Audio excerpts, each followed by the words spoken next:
내 이름은 이주인 시게오. 미안, 갑자기 불러내서. 아니야, 괜찮아. 욕망의 눈이 먼 악인에게 마땅한 벌을 내리는 고문 소믈리에다. 이날 무허가 의원을 운영하는 히무르가 나를 병원으로 불러냈다.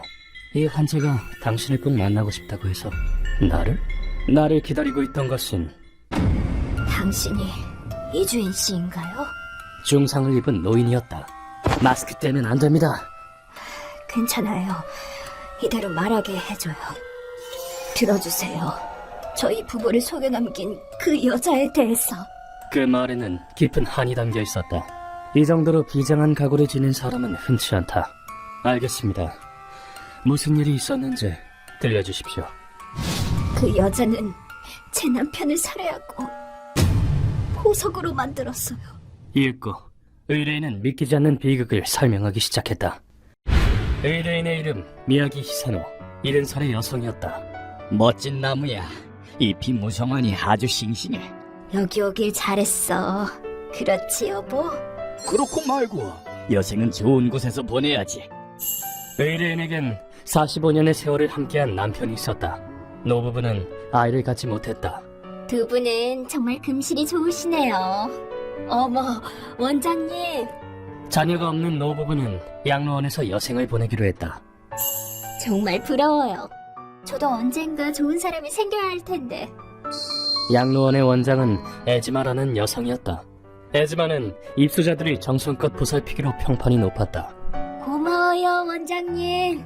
에이, 아니에요, 어르신.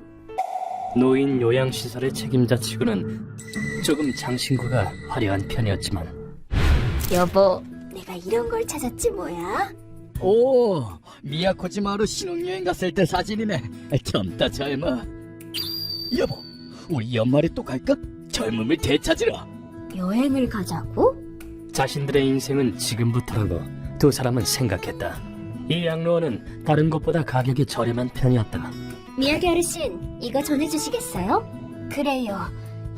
늘 하던 대로 코쿠엔가 엽자한테 전해주면 되죠? 네, 그렇게 해주세요. 가격이 저렴한 대신 입소자가 양로원 운영에 힘을 보태는 것이 원칙이었다. 그런 의뢰인의 걱정거리는 토야마 씨, 어제만 해도 건강했는데.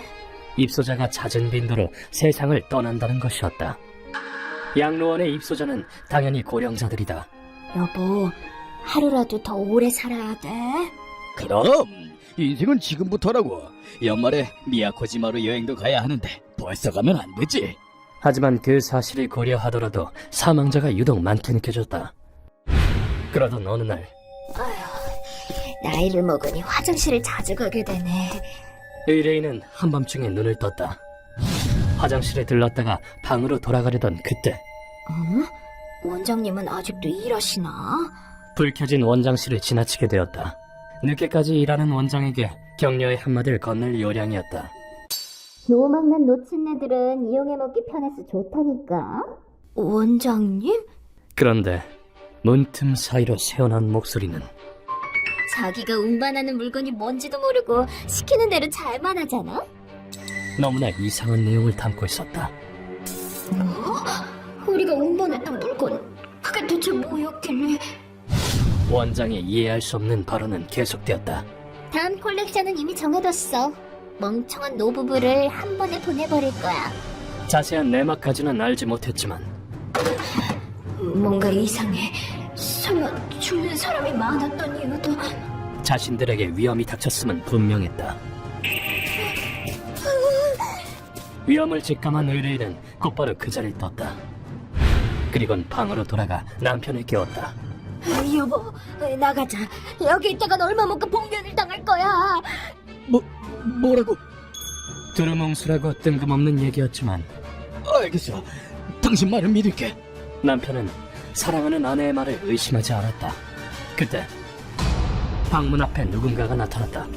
이야기 어르신, 남의 얘기를 훔쳐들으시면 안 되죠. 도망치는 뒷모습 다 봤어요. 정말 유감이에요.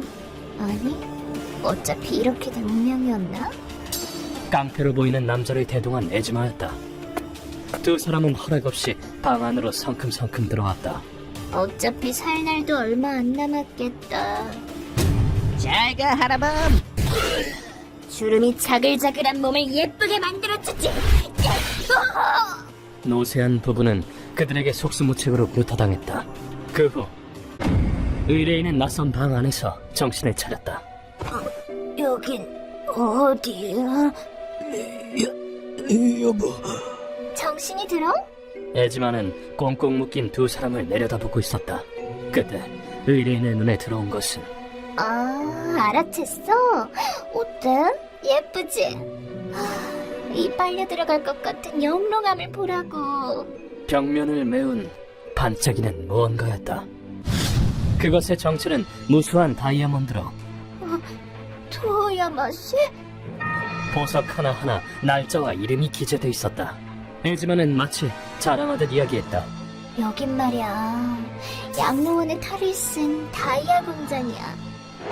에지마의 얼굴이 광기에 물들었다. 죽은 사람을 다이아몬드로 만드는 거야. 그 휘황찬란한 아름다움 너무 멋지지 않아? 에지마는 통 이해할 수 없는 말을 늘어놓았다. 유골에 포함된 탄소를 추출해 인공 다이아몬드를 제작하는 방법이 있다. 고인과 함께 있기를 원하는 유족의 바람을 이루어주기 위해 고안된 기술이지만 인간 다이아몬드는 전 세계 마니아들에게 비싸게 팔리지. 아, 너무 멋져. 에지마는 일그러진 욕망을 충족시킬 요량으로 그 기술을 활용했다. 에지마의 오른손에는 수상한 주사기가 들려 있었다. 추하고 쭈글쭈글한 너희를 아름답게 빛나게 해줄게. 무슨 짓을 하려는 거야? 나한테 감사하라고. 에지마에게 정체를 알 수 없는 액체를 주사당한 남편은 그 직후 미친 듯이 경련하기 시작했다. 여보, 왜 그래? 여보! 지켰어, 독이야. 고통에 몸부림치다가 죽겠지. 안 돼! 경련하는 남편과 에지마의 말에 의뢰인은 절망의 늪으로 떨어졌다. 잠시 후 남편은 완전히 의식을 잃었다. 냉동실로 옮겨. 썩은 내 나기 전에.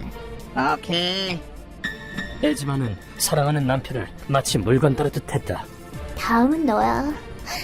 부부가 세트라. 비싸게 팔리겠는걸? 넌 악마야! 에지마는 망설임 없이 독을 주입하려 했다. 그런데 그때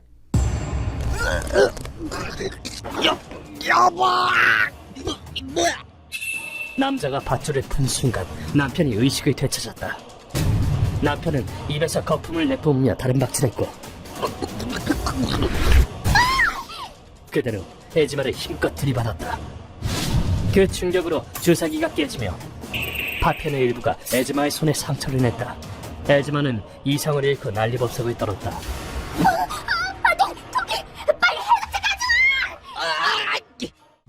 남편의 안색은 척 보기에도 좋지 않았다. 여보! 그는 메스를 주어 의뢰인의 밧줄을 잘랐다. 남편의 생명이 얼마 남지 않았음은 확실했다.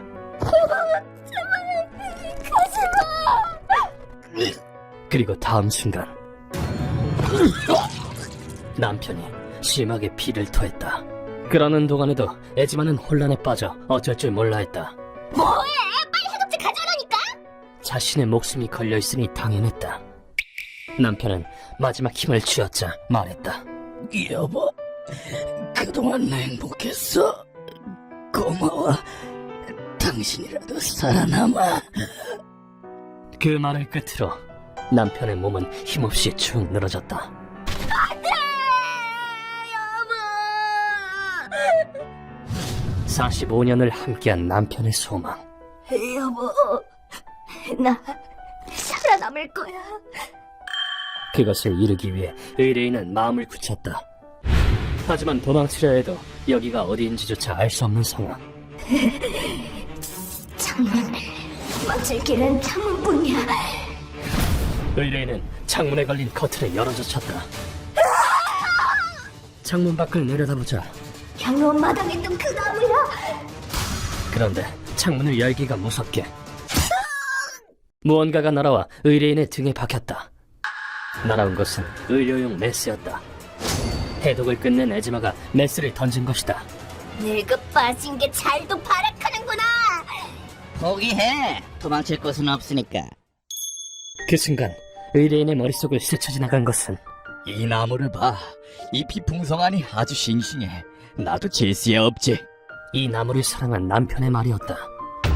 이제 남은 방법은 하나뿐이었다. 그 나무를 믿고 창문에서 뛰어내리는 것이었다. 의뢰인은 무성한 나뭇잎 속으로 떨어졌다.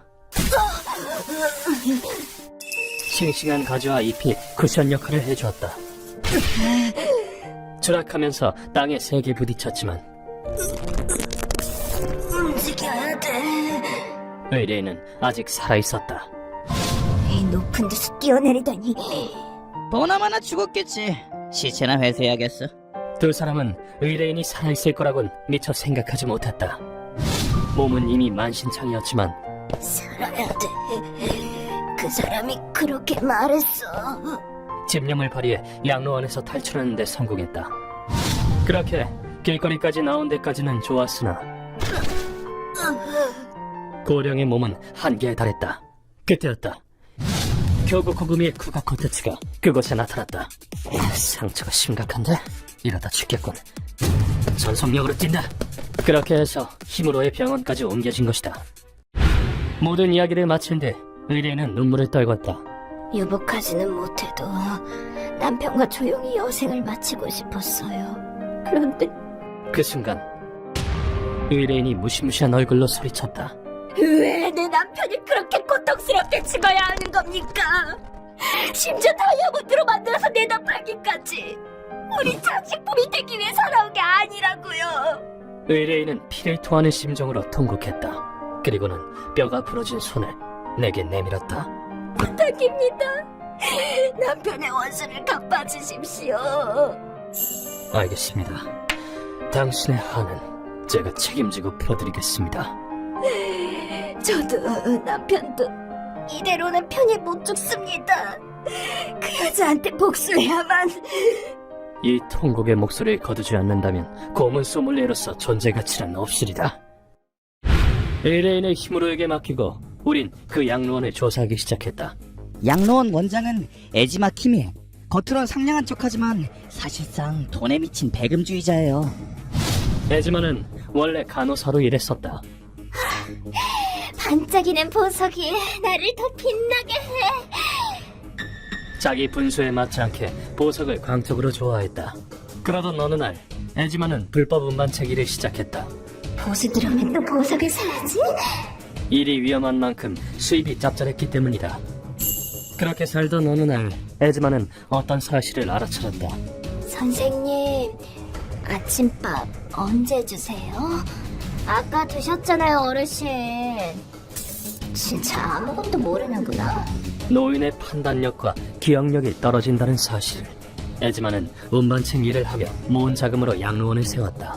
여기 어르신, 코코엔가의 2번가까지 부탁드릴게요. 네, 원장님. 멍청한 노인들 전혀 의심을 안 하잖아? 뭐, 나 좋지.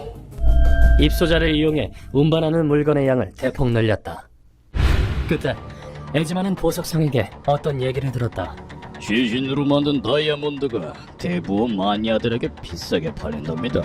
시신이요? 인간으로 다이아몬드를 만든단 거예요? 아, 그래. 친척 없는 노인을 보석으로 만드는 거야. 그럼 꼬리 잡힐 일도 없잖아.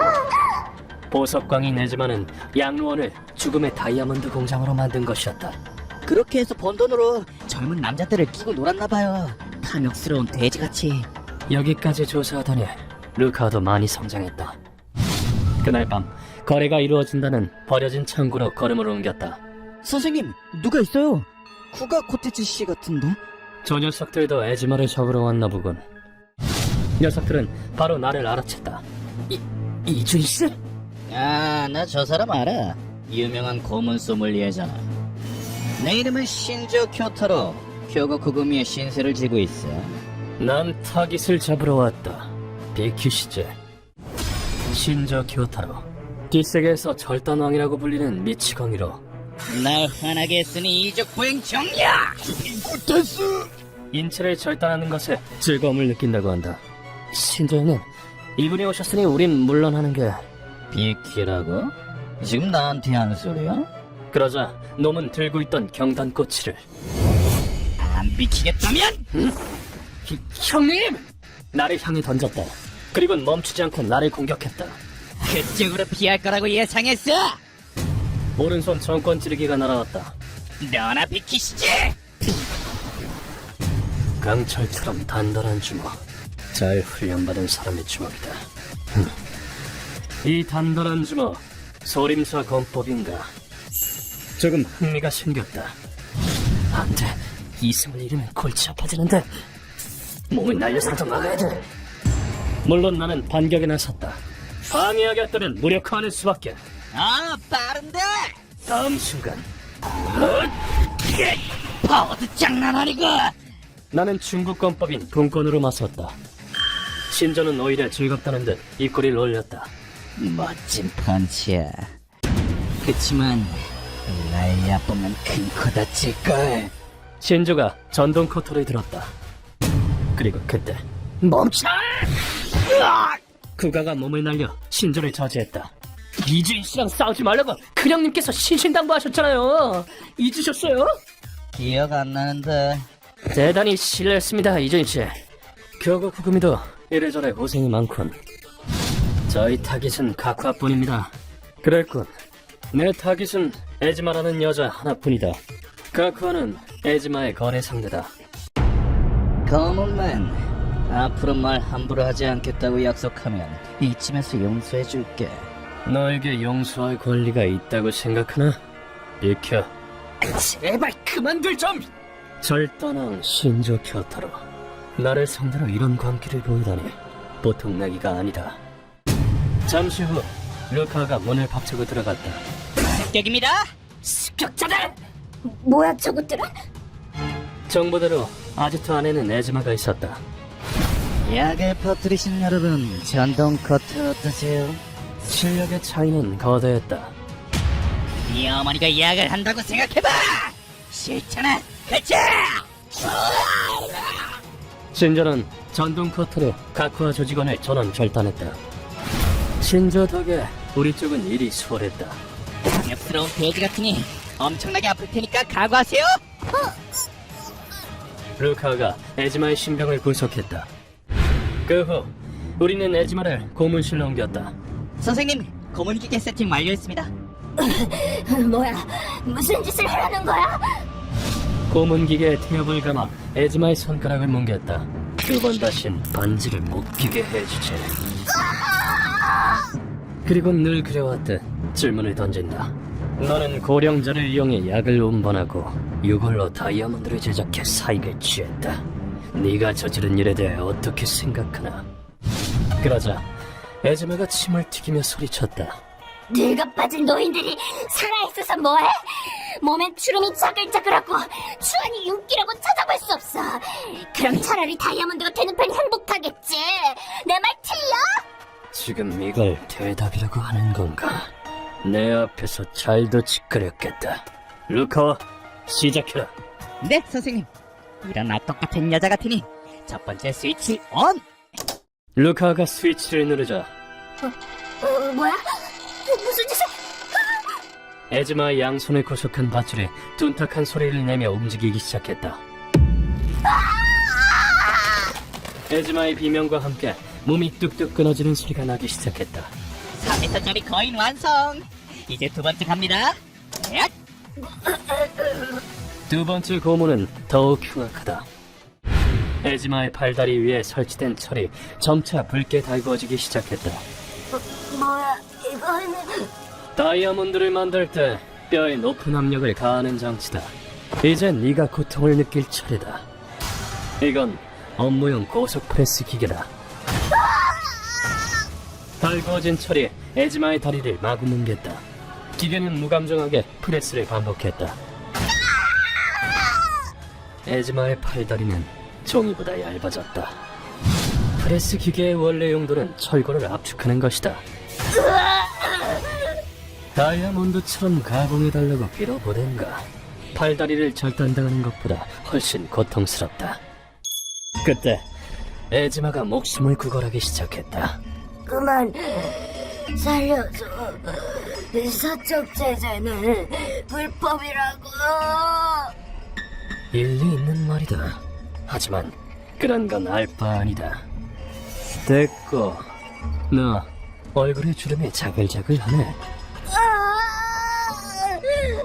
근데 말이야, 그거 알아? 내 눈엔 고문당에서 벌벌 떠는 범죄자의 눈이 제일 빛나 보이는 거. 뭐? 아름답군. 마치 빨려 들어갈 것만 같아. 이 얼마나 멋진 눈인가. 넌 내 말 이해하지? 절망이 깊으면 깊을수록, 고통이 크면 클수록 네 눈엔 다이아몬드와는 비교도 안 될 만큼 빛이 나. 더 고통스럽게 해주지. 네가 더 빛날 수 있도록. 그 후 이틀에 걸쳐 몸을 당기며 프레스 기계로 고문한 끝에 에즈마는 사망했다. 이리하여 이번 의뢰는 마무리되었다. 남편의 마지막 부탁이니 오래오래 살아야지요. 여보, 내가 그리로 가거든 칭찬해 줄 거지? 의뢰인은 앞으로도 남편의 명복을 빌며 살아갈 것이다. 그의 마지막 부탁을 가슴속에 품고. 휴먼버그 대학교에서는 어둠의 세계를 주제로 여러 가지 이야기를 소개하고 있습니다. 다른 영상도 꼭 한번 보시길.